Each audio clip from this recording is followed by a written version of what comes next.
can make your anxiety work against you or for you. And one of the ways I made a program called the Future Authoring Program that I think helps people do that. Because one of the things you see when you're talking to people and they're trying to solve problems is that they're afraid to face the problem. And so then their anxiety is working against them, and you can think about it as antagonistic to rationality. But then I could say, well, why don't you think for a while about what your life would be like if you didn't face this problem? Because if you think that through, if you have a problem and you really think through what the consequences are going to be in 3 to 5 years of not facing it, then you're going to get more afraid of not facing it than facing it. And that's great, because then your anxiety, instead of standing in front of you, instead of you having a dragon that's guarding the path in front of you, you have one chasing you down the path from behind. That's a lot more useful. And so, you know, that's just a minimal example of the utility of getting your emotions and your thoughts aligned the same way. The same thing happens with aggression. You know, one of the most common reasons that people come and seek psychotherapy really is because they're too agreeable. But what that means is they're not assertive enough. They haven't integrated their capacity for aggression, and so other people can push them around. And they're very conflict avoidant. And so the consequences of that across time is that you don't stand up for yourself well enough, and you get taken advantage of, and that spirals badly downward. And so partly what you do when you're doing assertiveness training with people is you find out what they're angry about. And they're usually angry if they're not assertive enough because other people are taking advantage of them, or you could say because they're not putting their own necessities forward with enough force. It's hard to distinguish between those two things. But anyways, you get them to talk about what they're angry about. That often makes them cry, often many times.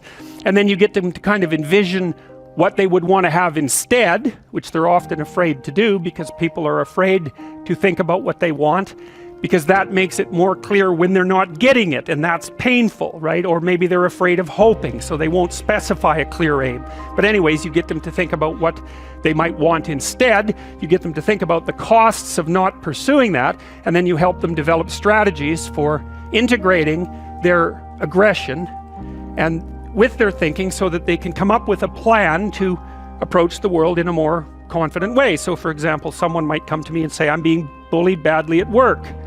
And so then I'll say, well, what are your options? Do you have to put up with it?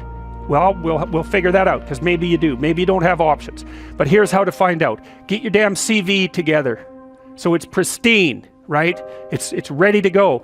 Get over your fear of a new interview, because people are generally afraid of that. Get over your fear of applying for a new job. Start thinking about what it would mean to have a different job.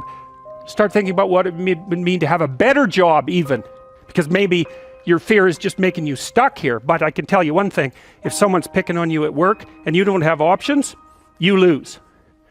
So you get the person to start building a strategy. It's like, okay, if you're going to tell this person to stop, you have to know how to make them stop. And the one thing you need for sure is an option. And if you don't have an option, then maybe we start thinking about the fact that you need some more training or something like that, because you cannot negotiate if you don't have any power. Especially if you're dealing with someone who's really out to get you or really disagreeable. If you don't have a leg to stand on, they'll just push you over, and maybe they'll jump on you too, because that's what they're like and they enjoy it anyway. So it's no joke. So you put your options behind you, and then you start to think about strategy. So I tell people, look, if you're being harassed at work, you document it every time it happens and you write it down. So you've got like 20 stories about it, and it's fully documented. And then you go confront the person at some point, but with at least 3 pieces of evidence. And you have some sense of what you tell them about what will happen if they don't stop. So you have to figure out, well, if they don't stop, what are you going to do about it? Leave? Not if you can't leave. So you have to be able to, wield a big stick and speak softly. But you see, that way that's how you take your aggression, which is an absolutely necessary part of your psyche, and manifest it up into a sophisticated means of dealing with the world. You don't just suppress it. You say, well, I should be able to put up with it, or I wish I wasn't so angry, or something. It's like, forget that. That's all that'll happen is your blood pressure will stay high and you'll die of a heart attack, because anger, for example, is a very toxic emotion.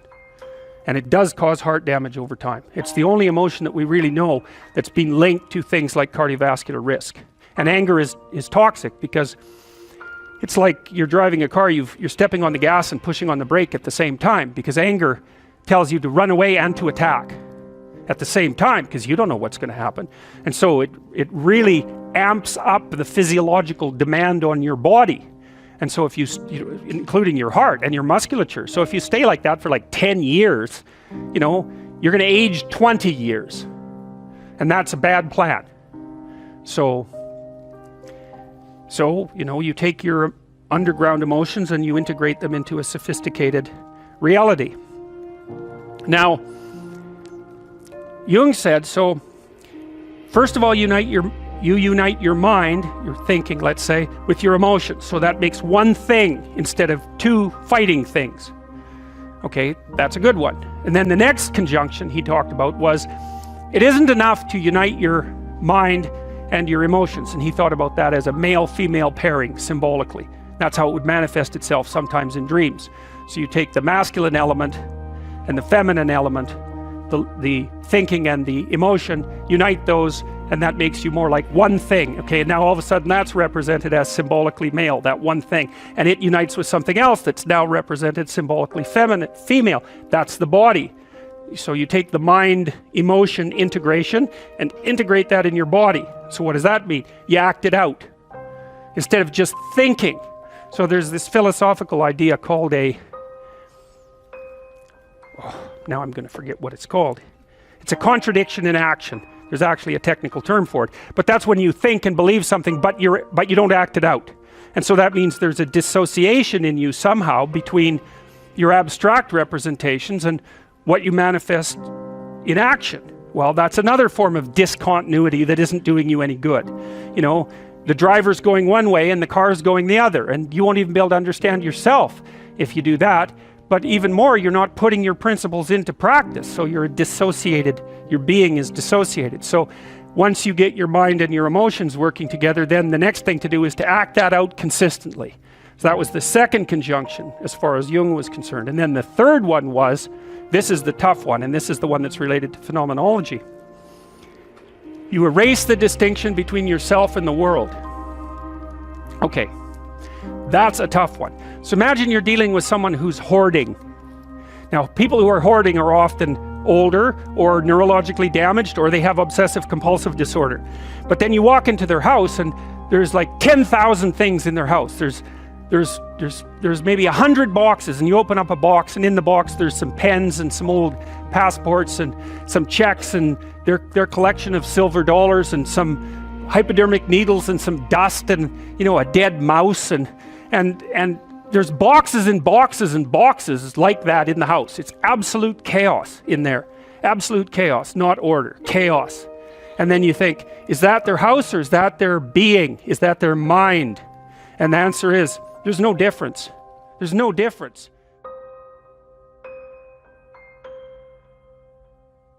So, you know, I could say, well, if you want to organize your psyche, you could start by organizing your room. If that would be easier, because maybe you're a more concrete person and you need something concrete to do. So you go clean up under your bed and you make your bed and you organize the papers on your desk, and you think, well, just exactly what are you organizing? Are you organizing the objective world, or are you objecting your field, or are you organizing your field of being, like your field of total experience? And Jung believed that, and I think there's a Buddhist doctrine that's sort of nested in there, that at the highest level of psychological integration, there's no difference between you and what you experience. Now you think, well, I can't control everything I experience, but that's no objection, because you can't control yourself anyway. So the mere fact that you can't extend control over everything you experience is no argument against the idea that you should still treat that as an extension of yourself. So you could say, well, let's say you have a long-standing feud with your brother. Well, is that a psychological problem? Is that him? Is it a problem in the objective world, or is it a problem in your field of being?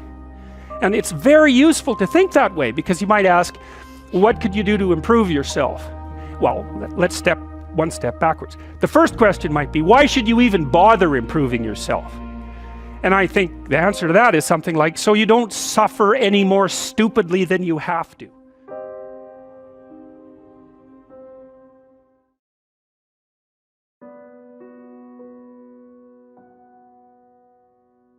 imagine that you have children who have a certain low-level amount of neurological trouble when they're infants. So something's gone wrong, maybe a little oxygen deprivation at birth, something like that. Something's gone a little bit wrong with their neurological development. Assuming that the damage isn't too severe, those children will stabilize and normalize if they have at least one well put together role model in their life. And so one of the things that you do if you want to inspire others is get your act together, because you inspire most through example. It's much more powerful than words. Words are very powerful if they're also accompanied by example. But the best thing you can do is start putting things together around you. There's plenty of things to put together. It's a good meditative exercise, if you're, and I think this is the proper form of prayer, let's say, assuming that there is such a thing. A proper form of prayer would be, if you're not happy with your life, if you're miserable, you sit on the edge of your bed and you think, is there anything I can change in what I'm doing that is going to make this less awful than it has to be? Less awful than it might be? You have to ask that, with intent. And generally speaking, you'll get an answer almost immediately. There's something that you could put right that day that would make things slightly better than they are, and that's rule 4, which is compare yourself to who you were yesterday and not to who someone else is today. I don't believe that there's a person who exists who wouldn't receive an answer to that question if they genuinely asked it. And it's no different really than thinking. Like if you think you have a problem, you think, you get an answer. Might not be the right answer, but obviously you get an answer. And you might think, well, I thought up that answer. It's like, well, that's really not much of an explanation because you don't know how you think. It's like I'm sitting there and thoughts appear in my head and that's how I think. It's like, that's a pretty shallow explanation. It's not much different than revelation. It's like you ask yourself the proper questions, you'll get the proper answers. If you ask the right question and you want the answers. Right, and those are not easy preconditions to set up because who knows, if you're sitting on the edge of your bed thinking, okay, what am I doing wrong? That's a hell of a question to ask. Because if you really want to know, you'll find out. And then you'll find out that you really didn't want to know. Because generally speaking, finding out what you're doing wrong is not a pleasant experience, and it means that you have to sacrifice part of yourself. Usually a burned out, stupid, bitter, corrupt, arrogant, nasty, vengeful part of yourself, but nonetheless part that you like. And so you can, I think that room for those incremental improvements exists within everyone's grasp. And I think that it's a humble thing to do, to ask how you could improve incrementally without interfering with anyone else, like it's your problem, not theirs. But I think that the consequences of maintained incremental improvement are anything but incremental. You get compound interest on incremental improvement. There's another rule in the New Testament called the Matthew principle.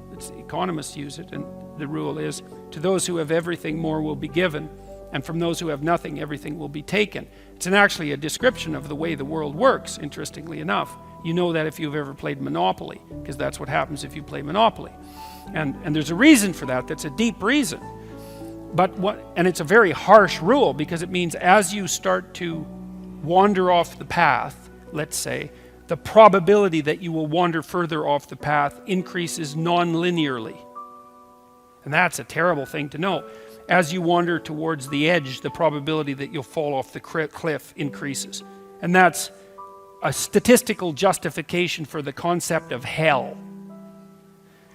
But as you improve, the probability that each improvement will produce a further improvement increases. And so perhaps the downside is the cataclysmic catastrophe that you can engage upon if you reproduce your moral failings, but the upside is that each improvement produces an increment in the probability of the next improvement. And I've seen that. It's a truism among behavioral psychologists.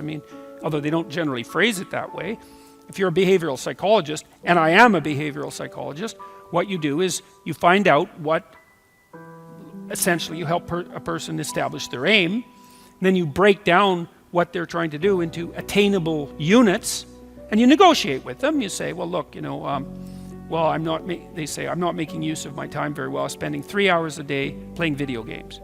You say, well, okay, hypothetically, how much time would you like to spend playing video games? And they say, well, I could probably spend an hour a day without it interfering with the rest of my life. Which is kind of the issue, right? Because if you play video games, fine, but maybe 3 hours means that you're not doing your homework or something, and that's not a good game. So you say, okay, well, I want to play for an hour a day. It's like, okay, well, can you shift to an hour a day right now? And this is supposed to be an honest conversation. And the person says, no, I've tried that lots of times. Every time I try, I just fail.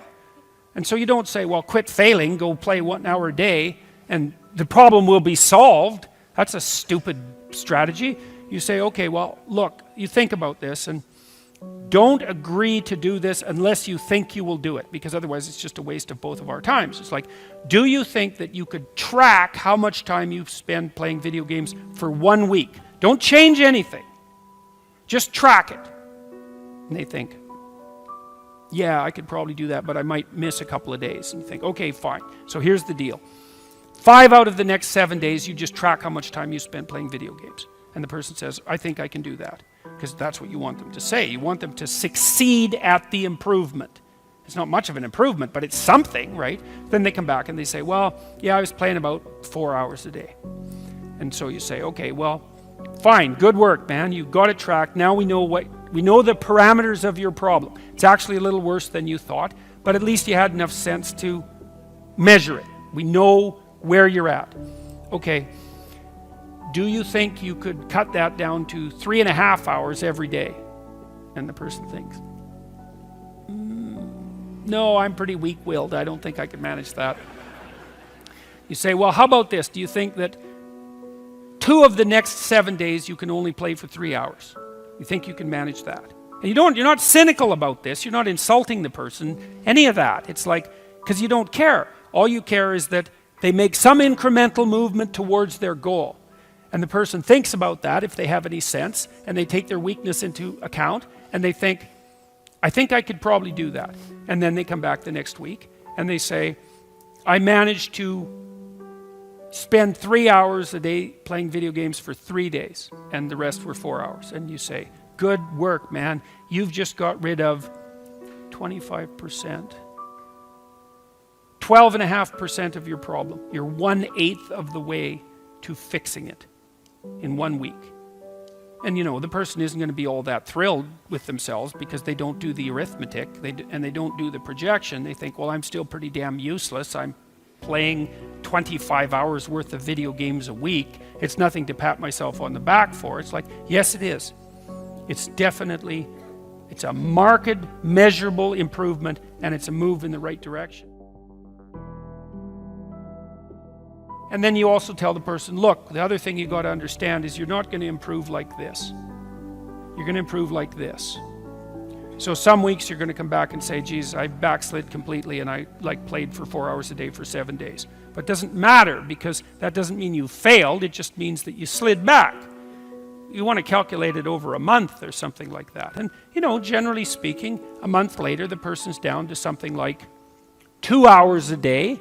And you've figured out ways of filling their time in with something productive otherwise, and they're on their way. And the general consequence of that is that every time they manage an accomplishment, they get a little stronger in character, they get a little bit more confident in their ability, they get a little bit less racked with self-disgust, they get a little bit more hopeful about the future, and they get more confident that they can make another change.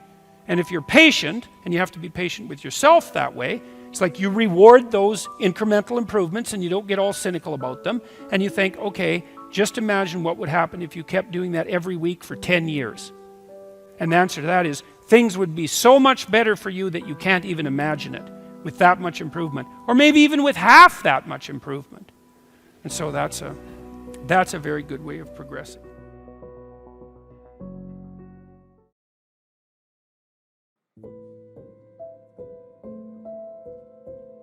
you experience a fair bit of positive emotion and meaning as you watch yourself move towards the goal. And so the implication of that is that the better the goal, the more full and rich your experience is going to be when you pursue it. So that's one of the reasons that's one of the reasons for developing a vision and for fleshing yourself out philosophically, because you want to aim at the highest goal that you can manage.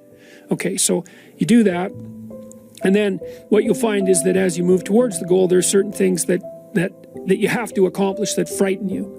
You know, maybe you have to learn to be a better speaker, a better writer, a better thinker, or you have to be better to people around you, or you have to learn some new skills and you're afraid of that. Whatever, because it's going to stretch you if you pursue a goal, and so that'll put you up against challenges. Okay, so all the clinical data indicates, well, the opposite of safe spaces, as Jonathan Haidt has been pointing out, that what you want to do when you identify something that someone is avoiding that they need to do because they're afraid, you have them voluntarily confront it.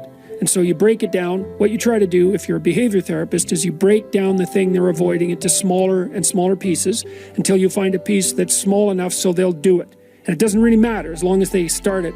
You know, then they can put the next piece on and the next piece. And what happens is they don't get less afraid exactly, they get braver. They get it's like there's more of them. And here's why. So imagine you do something new, and that's informative, right? There's information in the action, and then you can incorporate that information and turn it into a skill and turn it into a transformation of your perceptions. So there's more to you because you've tried something new. So that's one thing.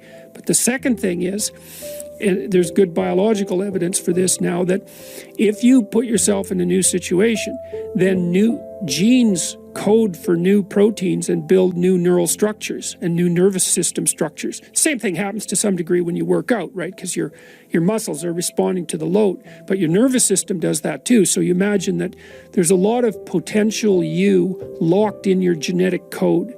And then if you put yourself in a new situation, then the stress, that's the situational stress that's produced by that particular situation, unlocks those genes and then builds new parts of you. And so that's very cool, because who knows how much there is locked inside of you. Okay, so now here's the idea. So let's assume that scales as you take on heavier and heavier loads.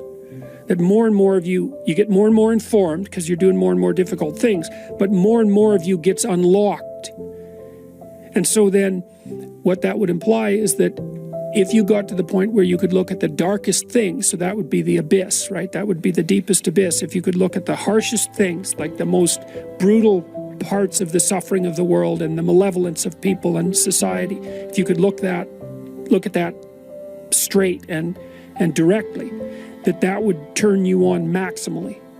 And so that's the idea of rescuing your father, because imagine that you're like the potential composite of all the ancestral wisdom that's locked inside of you biologically. But that's not going to come out at all unless you stress yourself, unless you challenge yourself. If you ask people what they regret, especially as they get older, what they generally report is things not done. So they don't regret so much mistakes they've made, although of course people obviously regret mistakes they've made as well. So they don't exactly regret sins of commission, right? Errors that they've actively made. They torment themselves for opportunities that had presented themselves that they did not, let's say, exploit or engage in. And I think that's worth thinking about too, because one thing that I have become convinced about with regards to human consciousness, which I think is equivalent to the spark of divinity in some sense that our fundamental stories insist has been placed within us, is that human consciousness is that faculty that confronts potential itself. I think there's good neurological evidence for this, by the way, for those of you who are scientifically minded, because we build circuits within us for habitual action that we've practiced many times that seem to run in a very deterministic fashion. and we are a strange combination of deterministic and non-deterministic as far as I can tell, but what our consciousness seems to be for is to encounter those things that we have not yet encountered. And those things that we have not yet encountered seem to me to be those things that have not yet been brought into being. And so you could say that what our consciousness is for the encounter with potential. You know, that our consciousness is it's not for the past, it's not even for the present. It's to transform the future into the present. And really that's what our consciousness does. When you wake up in the morning, you have a new day ahead of you, and the day could take you in very many directions. And the weeks and the years, all of that can take you in very many directions. And you have some apprehension about what those directions might be. You have some apprehension about what role your choices might make in transforming that potential into one form of actuality or another. I mean, you certainly know that there are dreadful mistakes that you might be very tempted to make that would produce all manner of hell around you and still be tempted to do it. It seems like it's sitting there right in front of you as a possibility. You also know that, you could haul yourself up out of bed and attend to your duties and do the sorts of things that you're supposed to and set a few things right that day and that week, and that likely things would at least not be worse, and they would probably be better. And I do believe that I don't understand how this can be the case. I don't understand how it is that consciousness can function in that way, because I think to understand that, we would have to understand what it means for the future to be only potential rather than actuality, and who the hell understands that? I mean, no one. And then we'd have to understand how it is that our conscious choices and our conscious ethical choices transform that potentiality into actuality, into reality, into the present and the past. And we certainly act as if we believe that that's what we do. We upbraid ourselves. For example, when we do a bad job of it, we're upset with our children and those we love if we don't believe that they're living up to their potential.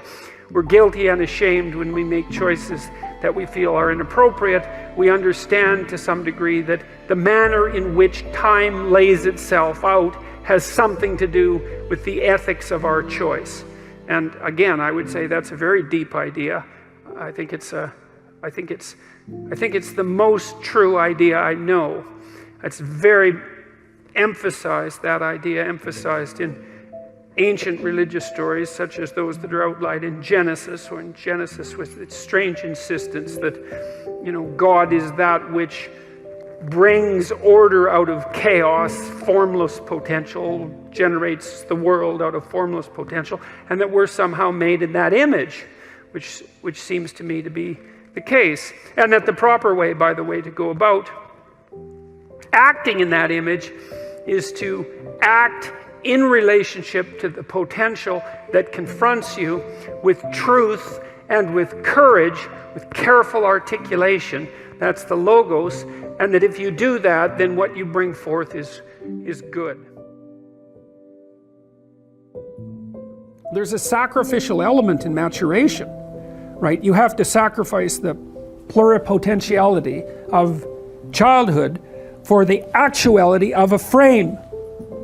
And the question is, well, why would you do that? Well, one reason is it happens to you whether you do it or not. You can either choose your damn limitation, or you can let it take you unaware when you're 30, or even worse, when you're 40. And then that is not a happy day. And I see people like this, and I think it's more and more common in our culture because people can put off maturity without suffering an immediate penalty. But all that happens is the penalty accrues, and then when it finally hits, it just wallops you, because when you're 25, you can be an idiot. It's no problem. Even when you're out in a job search, it's like, well, you don't have any experience and you're kind of clueless. It's yeah, you're young, it's no problem. That's what young people are like, but they're full of potential. Okay, well, now you're the same person at 30. It's like people aren't so thrilled about you at that point. It's like, what the hell have you been doing for the last 10 years? Well, I'm just as clueless as I was when I was 22. It's, yeah, but you're not 22. You're an old infant, right? And that's an ugly thing, an old infant. So part of the reason you choose your damn sacrifice, because the sacrifice is inevitable, but at least you get to choose it. And then there's something that's even more complex than that in some sense, is that the problem with being a child is that all you are is potential, and it's really low resolution. You could be anything, but you're not anything. So then you go and you adopt an apprenticeship, roughly speaking, and then at least you become something. And when you're something, that makes the world open up to you again. Yep. Sacrifice. We'll talk more about that too. You get to pick your damn sacrifice. That's all. You don't get to not make one. So you're sacrificial whether you want to be or not. That's a good thing to know as well.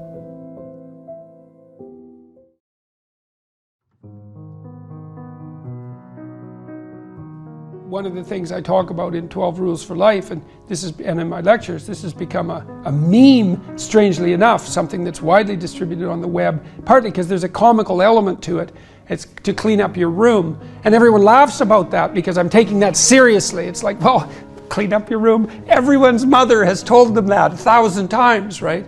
But I try to explain why. It's like, well, you have a bit of chaotic potential right in front of you. It's in some sense infinite in its potential, and the domain in which you can manipulate that might be rather restricted because of the restrictions that are part and parcel of your existence. But maybe you have your room, and you might have contempt for that, and so it's a complete bloody catastrophe. But you don't have to. You could think, well, I've got a little... It isn't a room, it's a place of potential. And as soon as you know that, then it's not your room anymore. It isn't a room. The room that you see is your preconception of the space that you inhabit. What's there is a fragment of infinity. That's what's there. And what you see is the low resolution consequence of your assumption and lazy habit and blindness. That's your initial room, and you think, well, no, that's not the room. See, part of what artists do, for example, when Van Gogh paints a room and you look at it glowing, he's trying to show you what's beyond your perception of the room. And I mean this technically, like the way that your visual system is set up is that whenever memory and presumption can replace direct perception, it will, because it's simpler. So you literally see what you expect to see. And if what you see is dull and drab and boring and pointless and uninspiring, then that's you.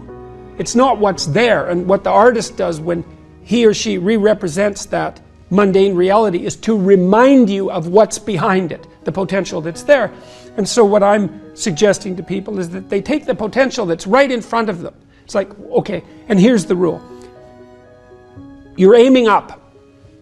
There's something that you could change, that you would change. That might be a very small thing. Could, well, that's within the grasp of your power. Would is within the grasp of your will. To combine those two things might be a very small shift. You might only be willing to make a very tiny step forward. It's like, fine, good enough. Make a tiny step forward.